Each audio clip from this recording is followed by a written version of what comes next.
After hearing the evidence from our team of prosecutors, the grand jury voted to return an indictment against Detective Hankinson for 3 counts of wanton endangerment. Charges have been laid in the Breonna Taylor case, and it has nothing to do with her actual murder. So I'll get to the details in a second here. First, just to quickly go over the details of what happened to Breonna Taylor. Back in March, cops had a no-knock warrant. They broke through her front door at about 12 in the morning, broke through her front door. Her boyfriend and her were home at the time. They came out to see what was happening. Her boyfriend had a gun, was worried somebody was breaking in, had apparently called out to see who it was when they initially heard banging. He heard no response. The cops broke through the front door. Her boyfriend immediately shot and hit one of the officers in the legs, or in the leg, and then the officers responded by shooting 20 times and hitting Breonna Taylor 5 times, killing her. Now, again, before I get to the charges, this is in Kentucky. This is something if somebody broke into your home, or forget somebody, if you're hearing banging at your front door at 12 in the morning, you call out, nobody answers. They break your front door down. That's going to scare the shit out of you. And if you're in Kentucky where you are allowed to stand your ground, you're likely going to have, if you have a gun, you're likely going to stand your ground.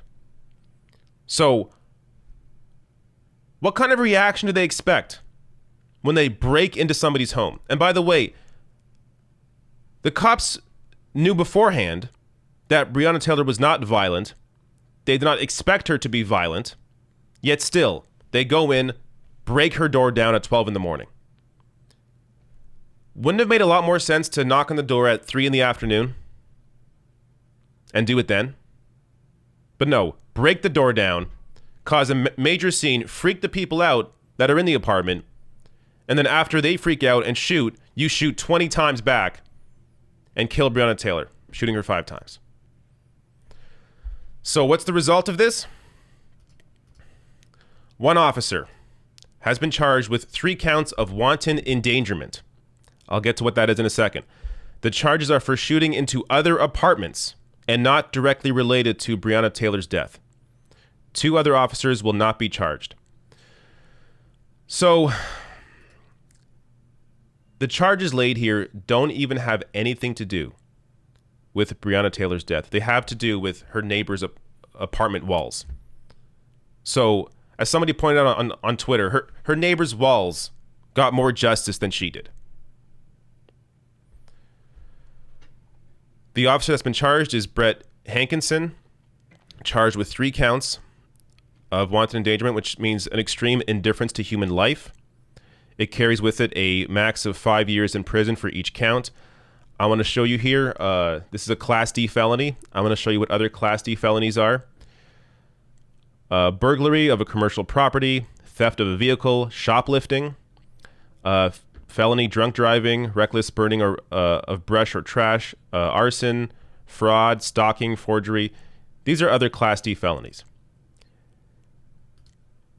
A Class D felony is generally a non-violent or a victimless crime that does not involve physical violence towards another person.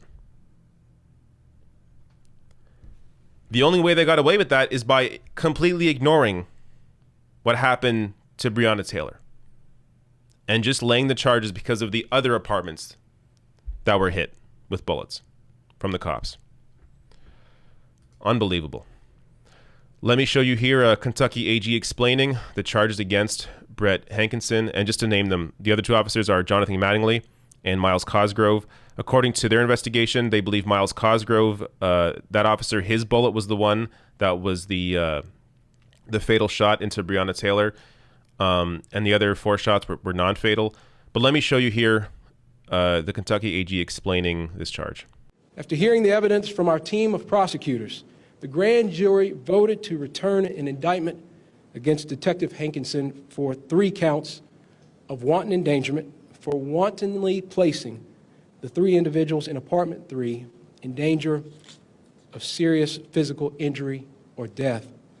The charge of wanton endangerment in the first degree is a Class D felony, and if found guilty, the accused can serve up to 5 years for each count.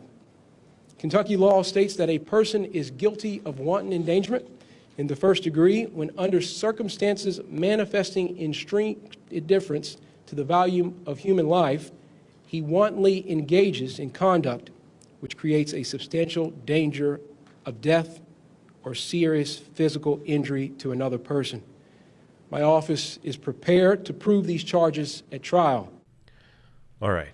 Now, Brett Hankinson is the one officer who had been fired, and he has a history of this sort of reckless behavior, which likely is the reason why he's the only one here being charged with anything. And obviously, not enough. Benjamin Crump here, a lawyer representing the Breonna Taylor family, tweeted out, Jefferson County grand jury indicts former officer Brett Hankinson with 3 counts of wanton endangerment in first degree for bullets that went into other apartments, but nothing for the murder of Breonna Taylor. This is outrageous and offensive. Yeah. It's really hard to know what to say at this point. I mean, you don't expect justice because it never comes. So I'm not surprised. It's hard to know what else to say. A big part of the issue here, apart from the obvious actions of the officers, is just the system in general that sees behavior like this and thinks it's perfectly okay. It's perfectly acceptable for someone to lose their life because cops broke into somebody's home at 12 in the morning.